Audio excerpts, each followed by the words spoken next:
Well, I'm back in the tent and the jacket is off and now the hat is coming off as well. I don't need it. Not as sunny inside, but it's still a lovely day out and the rain is staying away. You're welcome to the live stream on Agriland from 12 to 3 today, live in the Agriland stand, row 10, stand 223. If you want to pop into us, we'll have a whole host of live guests and out and about highlights from different parts of the ploughing today. And do come in time today if you want to get a seat. The Hard Shoulder with Kieran Cudahy will be broadcast live between 4 and 7 here today, the News Talk programme, The Hard Shoulder.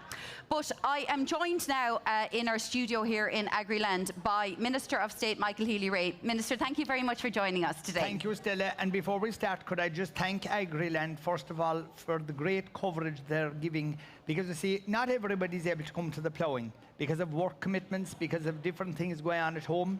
But it's so important that Agriland are providing this service, the live streaming, the interviews, and it's keeping people that aren't able to come maybe today and they can look at it tonight, or people who are here who will miss things and they'll get information from Agriland. So I'm very, very grateful to you because it's a big operation, putting all of this on, organising it. So to each and every one of you, I thank Agriland for what they're doing. Well, we're delighted to do it. Minister, today, you know, we talked to you about different portfolios that you have, but I'd love to talk to you today about forestry, and that is obviously part of your portfolio as well. So in terms of forestry, demand for timber products worldwide is growing. And while we have had, I think, 1,600 odd applications and licenses for forestry for farmers and landowners this year so far, it's still probably slower than, you know, what would be hoped for in terms of forestries. Why do you think that maybe farmers are a little bit slower to go down that route? Well, first of all, I want to knock a couple of things on the head. It is true to say that in the past, applying for a license, whether it was to plant trees, to thin trees, or to clear fell them, or to make a road, it was not a good situation. But I'm very grateful, under the stewardship of people like Barry Delaney, the head of forestry, people like Seamus Dunn, all of the different people that are working in the department. We've things turned around now. If you'll put in a license now at present, instead of being 2 years, it's 100 days or less. The people that are working in the department, the actual people doing, whether they're the people in ecology and all the different sectors, they're working tremendously hard to give us a better reputation than what we had. I want us to plant trees. I want us to grow trees, and I'll tell you why. In the future, if you look at all the young people here, the young people that are here, one thing they'll need in the future is they'll need housing. If you have a house, you'll need a roof. I don't want us to be importing timber for our own use, for example, from Scotland and leaving the money in Scotland or leave it in other parts of Europe or around the world. I want our farmers to grow trees.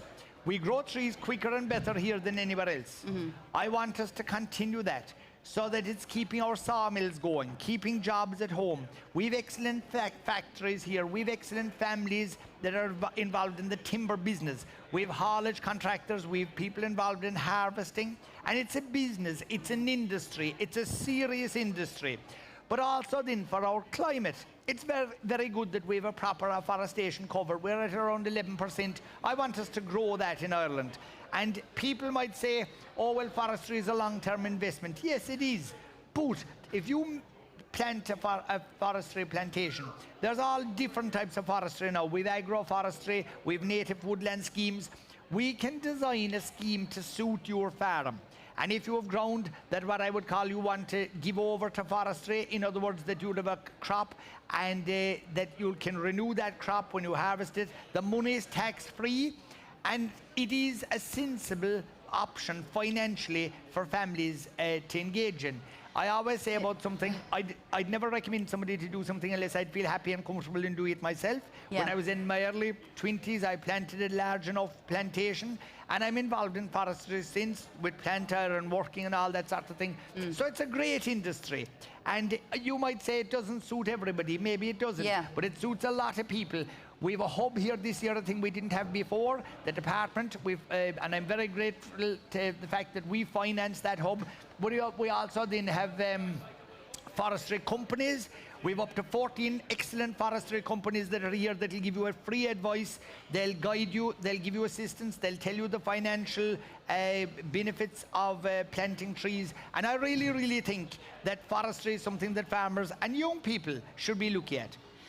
It's something, though, that I suppose if you want to get someone to invest in it, there has to be some sort of return on it. Is there, we would hear in the past from farmers, maybe they think there's not enough of a return or else there isn't enough incentive there for it. What would you say to that, Well, Minister? first of all, the major incentive, if you decide to plant a forestry, depending on what type you do, there's up to 100% of assistance to establish the forestry. So the wiring, the sodding, the draining, the planting, the plants themselves.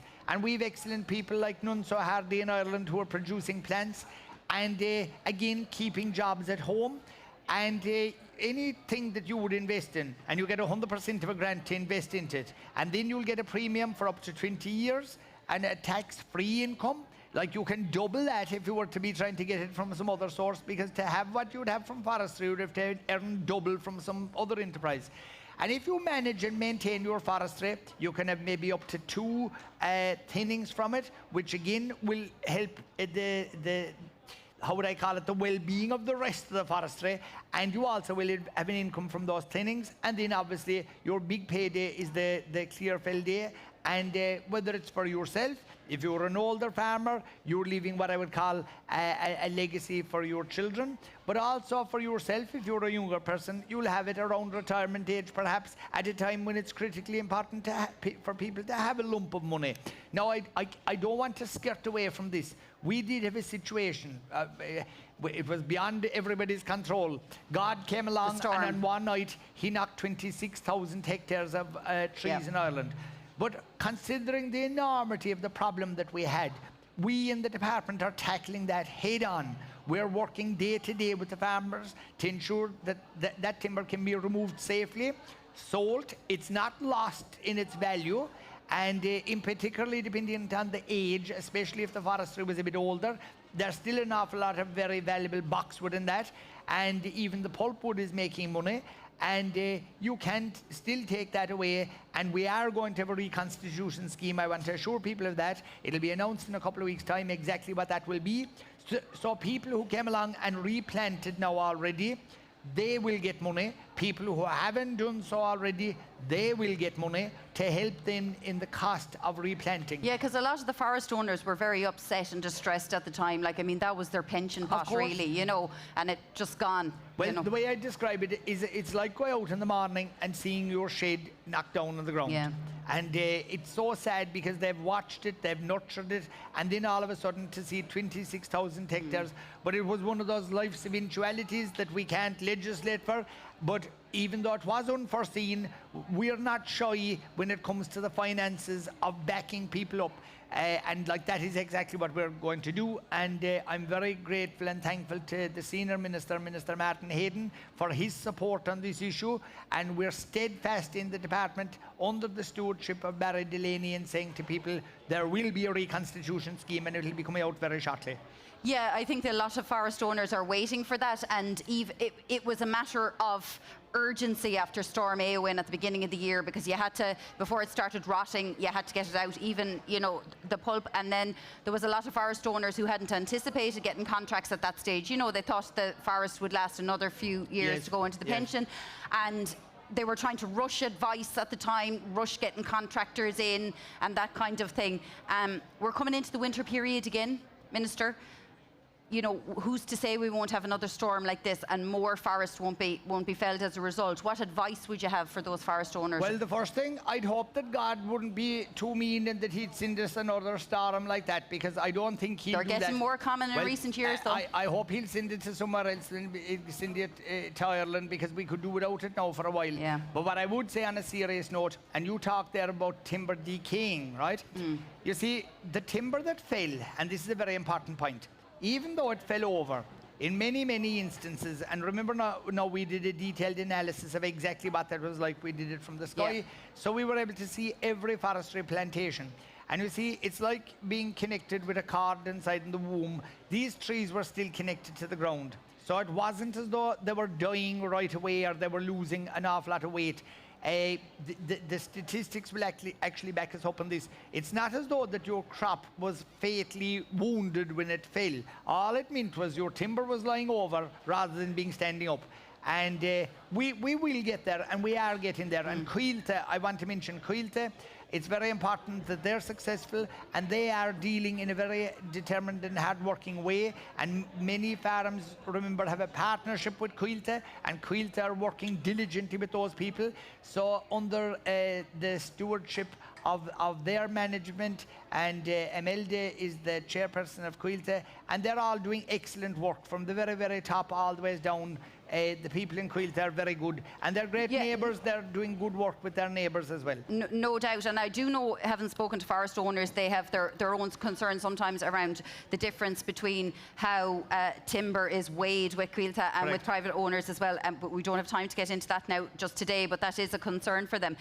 In terms then of, you mentioned a reconstitution scheme there in the next few weeks, is that something that's going to be in the budget? Yes, well, myself and the Senior Minister, we had a long meeting on Monday with the Secretary General and the people from the Department of Finance, and we were agreeing our budget. In agriculture, we have an envelope, and we have to try and work within the constraints of that. But the one thing that we were sure of... Well, if anyone was to convince anyone to get more money into that envelope, it would be you, would it not? Yes, I tried to squeeze the last drop out of it, all right, yeah. So let's put it this way, I wasn't backwards about going forwards. Fair enough. And what, just finally, because I know you do horticulture as well. Yes. Sometimes horticulture feels it's, you know, the poor sister a little bit in terms of all the other sectors, because, you know, the farming is busy, no matter what you're doing. Will there be any supports for horticulture? They're equally affected by weather and we did have a heart scheme whereby people who had buildings damaged, and we opened up a scheme for them, and the people that applied, I think the very, very vast majority of them qualified.